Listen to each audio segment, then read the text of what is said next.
आज बहुत ही अचंभित कर देने वाली एक खबर छपी है कि उत्तराखंड हमारे प्रदेश के कई सांसद गणों ने अपनी सांसद निधि को प्रदेश के इतर बाहर के राज्यों में खर्च किया है। ये बहुत ही विस्मय की स्थिति है कि प्रदेश के सांसदों की निष्ठा इस प्रदेश में सीमित न होकर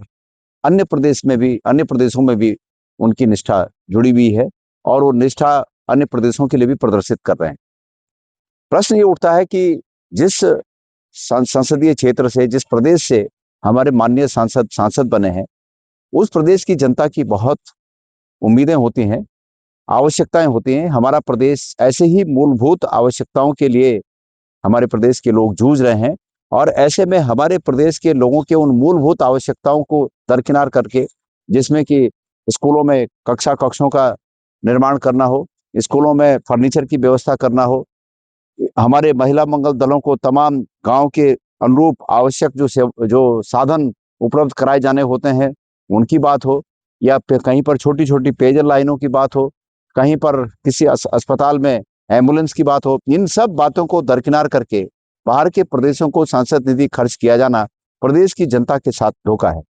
ये बहुत ही विस्मयकारी बात है, अचंभित कर देने वाली बात है कि हमारे प्रदेश के सांसदों ने इसके बावजूद बाहर के प्रदेशों में अपनी सांसद निधि को खर्च करना उचित समझा।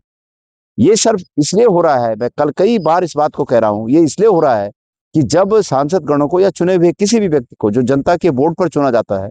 जब उसको ये लगता है कि जनता के वोट की कोई कीमत नहीं है, जनता का वोट कुछ भी हो, जनता का मन कुछ भी हो, जनता का मत कुछ भी हो,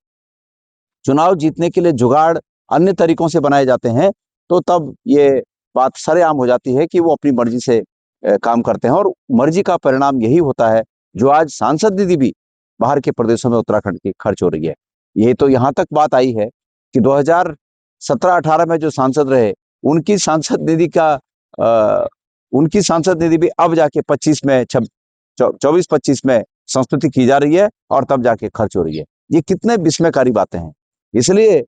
हर डाल पे उल्लू बैठा है, अंजाम गुलिस्तां क्या होगा। और इसका इलाज सिर्फ यही है कि बदलाव, अगर बदलाव नहीं हुआ तो ये जड़ें और गहरी होती जाएंगी, ये तानाशाही और गहरी होती जाएगी। इसलिए मैं उम्मीद करता हूं कि प्रदेश की जनता इसको नजदीक से और बारीकी से देखे और फिर आगे निर्णय ले। धन्यवाद।